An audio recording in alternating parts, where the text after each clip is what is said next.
Hey look, Ben Affleck returned as Batman. Not really. The shirt feels really tight. It's a large, but it's just like, now it feels like a medium. Hey there guys, how are you? So just last week we were blessed with some test footage of the upcoming Batsuit, and we didn't quite get to see everything, but that changes today. I don't know about you, but all of the questions I had with the Batsuit are answered with this leaked photo right here. Now we know what the ears look like.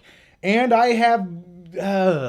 And let's keep in mind, these are leaked photos from paparazzi from 500 feet away with a long-range lens. So under the right lighting conditions in the movie, when you see it on the big screen, it's going to look better than it does. The first thing that I noticed was, if you can't have Ben Affleck play Batman again, cast a guy who looks just like him to play the stuntman of Batman. And that looks like Ben Affleck to me. For me, that stuntman right there looks more like Batman in the Batsuit than Robert Pattinson does. I'm just going off the comic books. When you envision what Batman looks like in live action, the stuntman's it looks like a perfect casting choice. But the one thing I noticed immediately are the little CG mocap markers on his face. So they're obviously going to redigitize the chin area to be Robert Pattinson's. And in this image, we get a much clearer look at the Batsuit. We can actually see the colors, the little details, the straps that hold it all together, the huge, motocross shoulder pads, which I don't love them. I don't hate them. It looks like practical. It looks like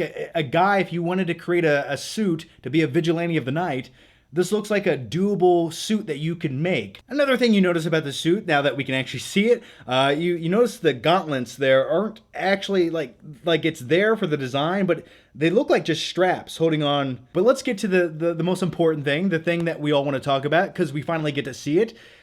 The bat ears on the cowl. I don't hate it, but I don't like it either. It sort of looks like if you wanted to buy a Batman cowl off eBay that came from China and it was made out of cheap plastic, you look at the images and you're like, oh, that's going to be awesome when I put it on, but then you get it in the mail 16 weeks later. That's what it would probably look like. They look really thin and pointy. It looks like the only tactical function these ears could have is if he tries to use them as weapons to poke someone's eye out with. Warning, what I'm about to say might be a spoiler, it might not be, but it came from a Reddit forum, so who knows if it's even true? Okay, let's talk about it. Take this as a grain of salt, but someone working on the production crew where they're currently filming Batman in a studio, it's the same studio where they filmed Batman Begins, said that there was a scene where early on in the movie of the Batman, something happens to the suit and he upgrades suits. That might be true, it might not be true, but at some point in this movie, Batman might possibly upgrade his cowl and his suit to something else. And looking at that cowl right now, I really kind of hope he does. There's rumors going around that this is probably Selina Kyle Catwoman in this scene here, so I don't know if they're writing partners. Now, one other quick thing you might have noticed about this image right here, Batman doesn't have his cape, and they can easily add that in post-production. And a quick fun flick fact for you. Originally in The Dark Knight, when Batman rides the Bat-Pod, he wasn't supposed to have his cape either because the stunt team thought it was too dangerous and the cape might get wrapped up in the wheels and, well, Batman might die. But my guess is, I think they're going to add the cape in post-production just to make it flow and do exactly what they want it to do. That way you can actually do the stunts at low speed, and if you were going slow with a cape behind you, it's not going to quite flow in the wind how you want it to and look magical. So I think in post-production they'll probably add a cape here, because Batman without his cape, it doesn't feel like Batman. So here are my final flicking thoughts on these new set photos, which, by the way, I'm not going to make one of these videos every time a new photo of Batman comes out. It's just, this is our first glimpse at actually seeing the whole Batsuit. I like it overall. I think it's interesting. I think this Batsuit will accommodate Robert Pattinson. I like the big shoulder pads.